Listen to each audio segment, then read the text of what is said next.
April. You like hockey's back, don't you?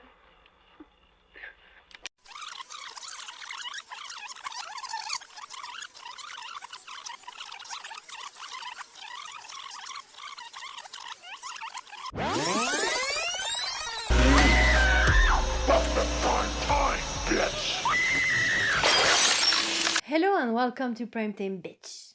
Eh oui, c'est déjà la fin du calendrier, mais avant de se dire au revoir, jusqu'à l'année prochaine, j'ai une dernière vidéo pour vous quand même. Une vidéo que je n'ai eu de cesse de vous teaser. Celle sur mon cher et tendre Slappy, ô grand maître de mes cauchemars. Comme je le dis souvent sur la chaîne, j'ai longtemps eu une phobie maladive pour les poupées. Et ce à cause de Chair de Poule et de l'épisode Le Pantin Maléfique. Et puis parce que je suis une grande sœur en or, j'ai aussi traumatisé mon petit frère, qui avait 6 ans de moins que moi, et qui voulait tout regarder avec moi à l'époque. Je pense que ma mère m'en veut encore pour cette grande inspiration que j'ai eu ce jour-là. Bref, trêve de bavardage, revenons-en à Slappy.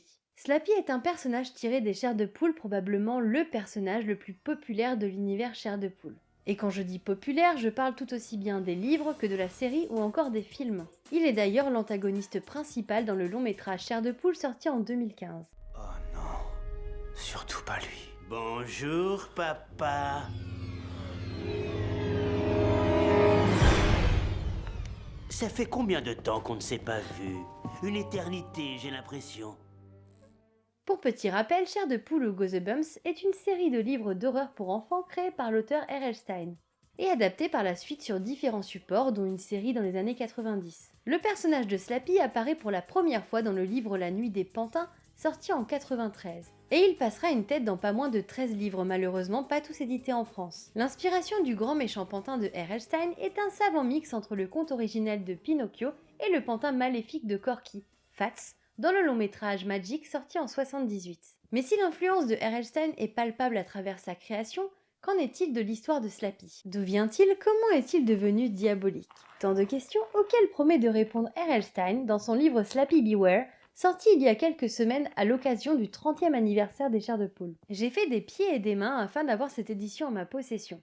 Je ne pouvais pas passer à côté. Il s'agit d'une édition collector avec un hardcover et quelques illustrations. Elle n'est malheureusement pas sortie en France, mais si vous lisez l'anglais et que vous êtes fan de Slappy, foncez. Dans cet ouvrage, R.L. Stein évoque les nombreuses légendes qui se sont créées autour du personnage diabolique de Slappy. Certains disent que Slappy a été sculpté dans le bois d'un cercueil d'un sorcier dit hanté.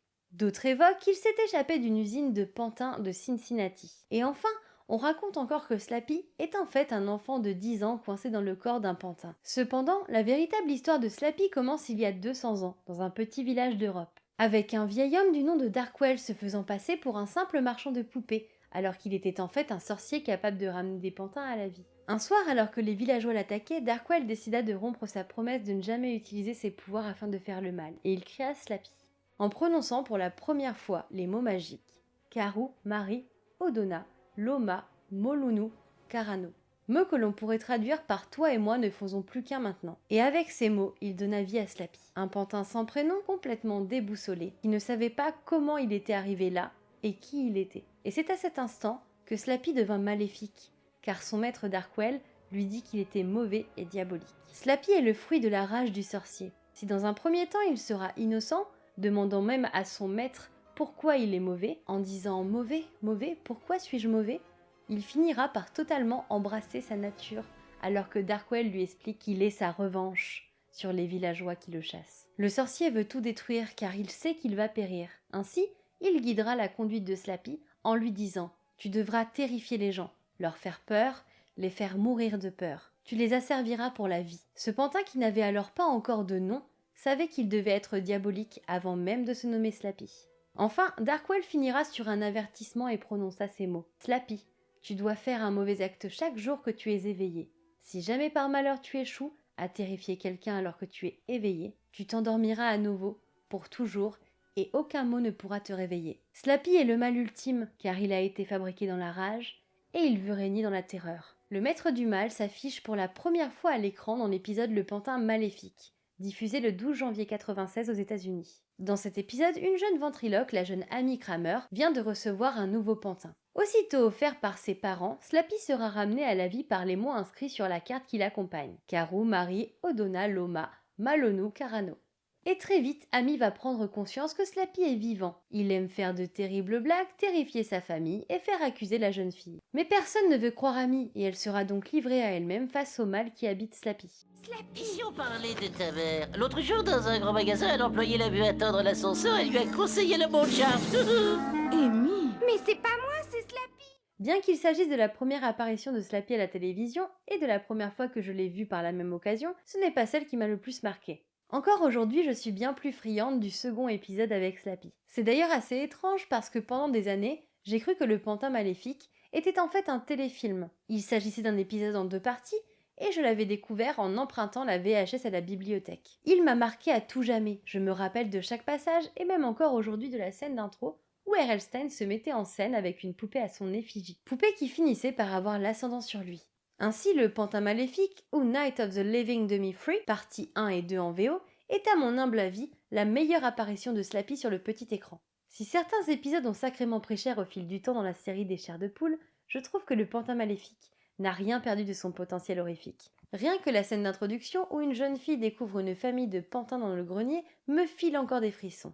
Dans Le Pantin Maléfique, Trina et son frère Daniel s'apprêtent à recevoir la visite de leur cousin Zane. Un cousin qu'ils ne portent pas vraiment dans leur cœur, et qui est la victime de leur mauvais tour. Trina et Daniel aiment se faire peur et Zane est bien trop heureux pour eux.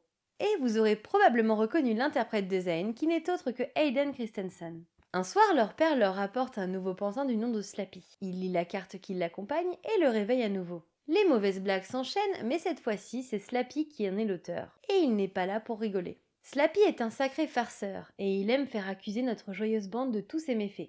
Comme dans le premier épisode où il apparaît, il tente par tous les moyens de faire accuser les enfants qui vont vite prendre conscience qu'il est en vie. À ce détail près que les farces de Slappy vont prendre une toute autre ampleur dans ce double épisode. Cette fois-ci, il animera les autres pantins qui logent dans le grenier avec lui, et formera une bande de poupées diaboliques, bien décidées à faire vivre un sale quart d'heure à notre trio.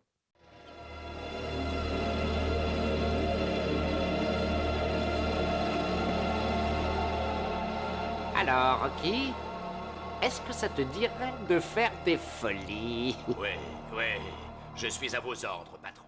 Mais c'est lorsque les parents de Trina et Daniel vont partir un soir que la terreur prendra une nouvelle dimension. Slappy n'a plus aucune limite et il compte bien les faire mourir de peur. Non. Qu'est-ce qui se passe, Zen? Je croyais que tu n'avais pas peur des pantins.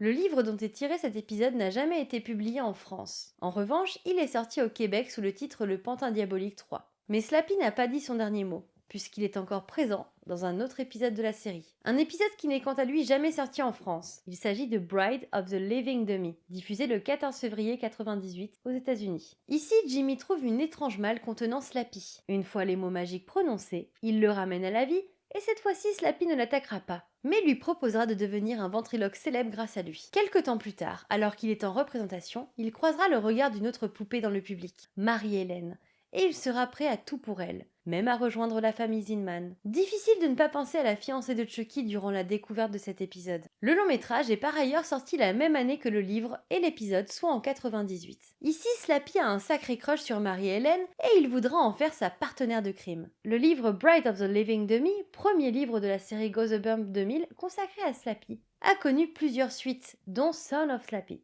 On apprendra d'ailleurs au fil des livres qu'il a 2 enfants, Jackson et Rachel, qu'il contrôle totalement. Slappy a aussi 2 frères, Mr. Wood et Snappy. Mr. Wood a été sculpté dans le même bois que lui, tandis que Snappy est son frère jumeau. Enfin, Slappy est pour moi le pantin maléfique qui pourra squatter mes cauchemars en toute impunité. Et j'avoue avoir été quelque peu déçue lorsqu'ils ont changé son design dans le long métrage. La série Chair de Poule va quant à elle bientôt avoir le droit à un revival avec une nouvelle saison de 10 épisodes prévue sur Disney+.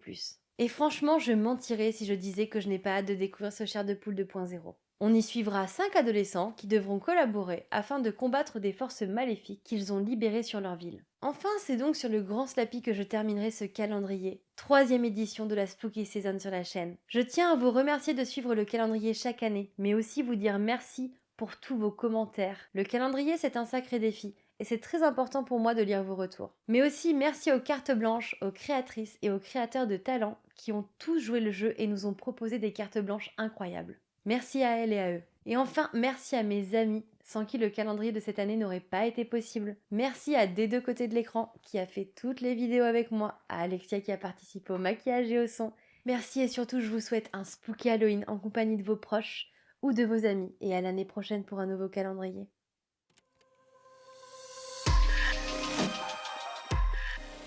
Soudain la nuit. Je regarde mon titre de document. Soudain la nuit. Page 3.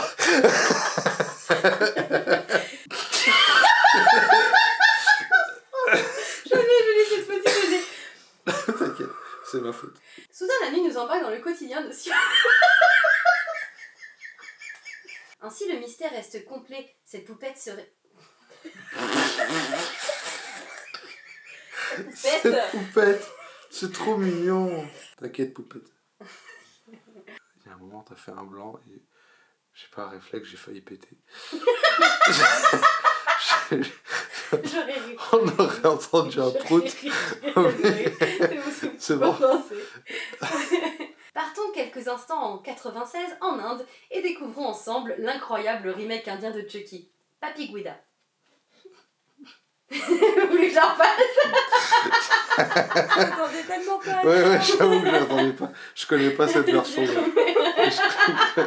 Papi Gouda. Partons ensemble quelques instants en 95 en... 96. Faut que je recommence. Il faut que je sois crédible là, il faut que je sois crédible. Il faut que je sois crédible. On tourne. Tu veux que je proute pour te détendre un peu? Non, ça va. Je peux te dire un truc qui va te faire rager. Quoi? J'en ai Genre d'Archer? 2. Ouais, on est d'accord, Archer c'est le chef des gentils? Ouais. Ouais, j'en ai 2. Je déteste. Et j'en ai une du... Tu vois, si t'étais un vrai ami, tu dirais j'en ai 2, j'en ai besoin que d'une, tu vois. Non, parce qu'il en faut une pour ma chambre et une pour le salon. Ouais, tu vois, donc t'es pas du tout un vrai pote. Et la rumeur dit que des deux côtés de l'écran, hâte de poupée Archer, donc vous pouvez aller chez lui, je vous passerai l'adresse en barre d'information. Mais attends, c'est quoi ce délire? Qu'est-ce qui se passe? Merde. Comment elle a fait pour le prédire? Je crois que c'est dans le texte. C'est balancé le texte. Ah oui, c'est vrai que je... Ah ouais, du coup je te vois me regarder en mode qu'est-ce qu'elle fait. Évidemment, c'était qu'est-ce qu'elle fait la connasse. Mais oui, je sais, j'écoute. C'est bon? Là je me dis qu'est-ce qu'il fait le connard. Oui, Sérieux, y'a rien qui se passe? Non, il y a rien qui se passe, titre. Un enfant qui dessinait des créatures. Créature. Ah oui, c'est vrai, Je voyais bien que vous m'attendiez, mais je voulais pas vous vexer, mais... Vraiment genre, allez C'est lancé, là. passez votre Ouais. casting. Je vais faire un truc. Ouais. Je vais péter. Ouais. Il a pas lancé le texte. T'es sûr? Ouais, je suis sûre. T'as peut-être la télécommande à l'envers, Mehdi. C'est ça. C'est ça. Il me l'a fait tout du long l'autre fois. Mais je rigolais parce que tu... Feuille de PQ, ça m'a fait rire. Ouais, moi c'est surtout l'enchaînement PT, PQ. Enfin, Quoi. Incroyable. je sens que ça tourne autour de la cuvette. Toutes ces... C'est ça. Le tout baigné dans une ambiance... À chaque fois, on se dit, est-ce qu'elle va y arriver? C'est ça, trop de suspense. C'est une série que j'aime beaucoup et on en parle pas beaucoup. Il y a Julia Ducournau qui a réalisé un épisode, mais j'avais pas le temps de chercher lequel, alors je l'ai pas dit. Mais le truc sur le monde de l'entreprise, là, dans une entreprise où... Patron incognito? Non, non. Mais c'est le de à me suivre sur les... Dans les mules. Allez, ma chème de brasse. C'est bon, c'est tout prêt? C'est bon. Ok, c'est parti. On en est à quel jour? Je me souviens plus. Non, rien de rien. Non, je ne regrette rien. À me suivre sur les réseaux. Je vais y arriver. Attends, tu vois. Encore? Ouais.